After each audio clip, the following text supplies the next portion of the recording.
एक तरफ पाकिस्तान, दूसरी तरफ टर्की और तीसरी तरफ सऊदी अरबिया, तीन बड़े मुस्लिम मेजॉरिटी देश। और अब टेंशन के बीच हुआ है एक ऐसी डिफेंस एग्रीमेंट जिसने पूरी वेस्ट एशिया की जियोपॉलिटिक्स को हिला दिया है। लेकिन सबसे बड़ा सवाल यह है, आखिर इस एग्रीमेंट में ऐसा क्या है? सऊदी अरबिया को पाकिस्तान और टर्की की जरूरत क्यों पड़ी? टर्की को इस अलायंस से क्या मिलेगा? और सबसे इंपॉर्टेंट, इंडिया के लिए इसका मतलब क्या है? नमस्कार दोस्तों, मेरा नाम दुश्मन जना है। इस वीडियो में पूरी चर्चा करेंगे बिल्कुल बिगिनिंग से। चलिए पहले जानते हैं एक्चुअली क्या हुआ है। 7 अगस्त 2026 को सऊदी अरबिया, टर्की और पाकिस्तान ने मक्का में एक जॉइंट डिफेंस एग्रीमेंट साइन किया।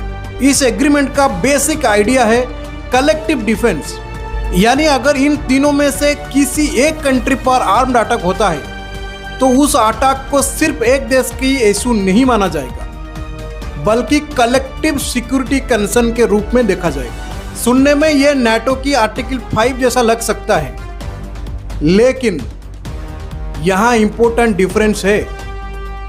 इस एग्रीमेंट को अभी सीधा मिडिल ईस्ट का नाटो कहना सही नहीं होगा। ऑफिशियली मैसेजिंग के मुताबिक इसका focus collective security, defence cooperation और रिलीजियन स्टेबिलिटी पर है। एग्रीमेंट कहां और किसने साइन किया, इसके ऊपर चर्चा करेंगे। एग्रीमेंट मक्का समिति के दौरान हुआ। सऊदी साइड से क्राउन प्रिंस मोहम्मद बिन सलमान, टर्की के तरफ से प्रेसिडेंट रिकब और पाकिस्तान की तरफ से प्राइम मिनिस्टर शहबाज शरीफ मौजूद थे।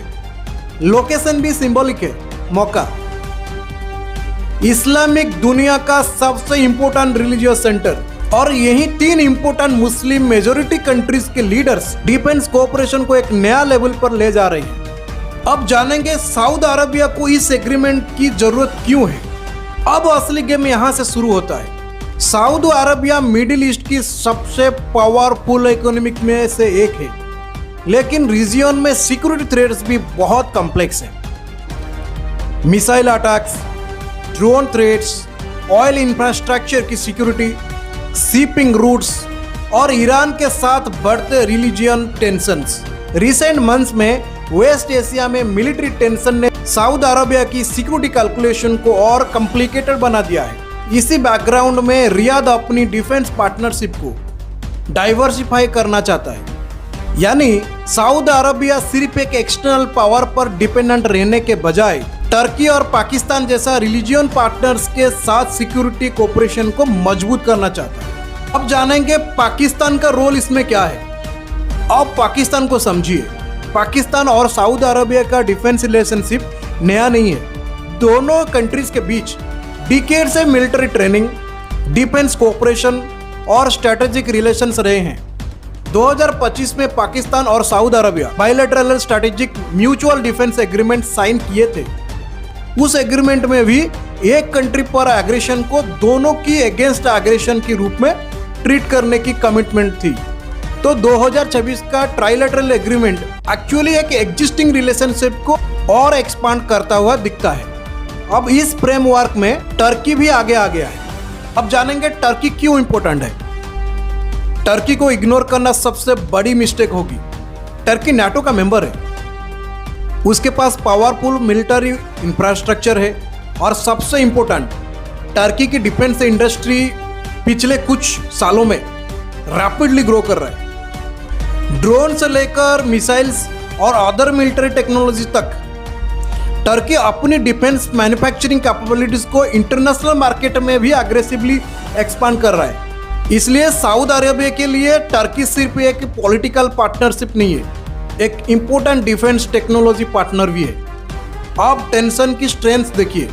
सऊदी अरबिया के पास मनी, एनर्जी, रिसोर्सेस और स्ट्रैटेजिक जियोग्राफिकल लोकेशंस। टर्की के पास लार्ज मिलिट्री कैपेबिलिटी और ग्रोइंग डिफेंस इंडस्ट्री। पाकिस्तान के पास large standing military, long standing Gulf defence ties और न्यूक्लियर आर्म स्टेट होने की स्ट्रैटेजिक कैपेबिलिटी। इसलिए ये कॉम्बिनेशन जियोपॉलिटिकल इंटरेस्टिंग है। लेकिन एक इंपॉर्टेंट बात, इस एग्रीमेंट का मतलब ये नहीं है टेंशन कंट्रीज ऑटोमेटिकल हर कन्फ्लिक्ट में एक साथ वार में उतर जाएंगे। एग्रीमेंट की प्रैक्टिकल इंप्लीमेंटेशन और exact military obligation future development और फॉर्मल मैकेनिज्म पर डिपेंड कर रही है। क्या अमेरिका का रोल यहाँ पे खत्म हो रहा है? यह भी एक इम्पोर्टेंट क्वेश्चन है। Saudi Arabia historically United states के साथ क्लोजली सिक्योरिटी रिलेशनशिप रखता था, लेकिन सऊदी अरेबिया अपने स्ट्रैटेजिक ऑप्शंस डाइवर्सिफाई कर रहा है। इसका मतलब यह नहीं है कि रियाद अमेरिका को छोड़ रहा है, बल्कि मैसेज ये हो सकता है सिक्योरिटी के लिए हमारे पास मल्टीपल पार्टनर होना चाहिए। और यही मॉडर्न जियोपॉलिटिक्स का एक इंपॉर्टेंट ट्रेंड है। कंट्रीज अब एक ही सुपर पावर पर कंप्लीटली डिपेंड्स रहना नहीं चाहता है। और अब सबसे बड़ा सवाल, इंडिया को इस एग्रीमेंट से क्या टेंशन होनी चाहिए? कोई जरूरत नहीं है, लेकिन इग्नोर करना भी गलत होगा। इंडिया की सऊदी अरेबिया के साथ स्ट्रॉन्ग इकोनॉमिक और स्ट्रैटेजिक रिलेशनशिप है।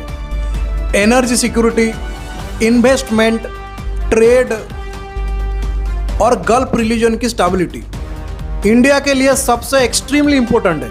इसलिए सऊदी अरेबिया का कोई भी मेजर स्ट्रैटेजिक रीअलाइनमेंट इंडिया के लिए रिलीवेंट है।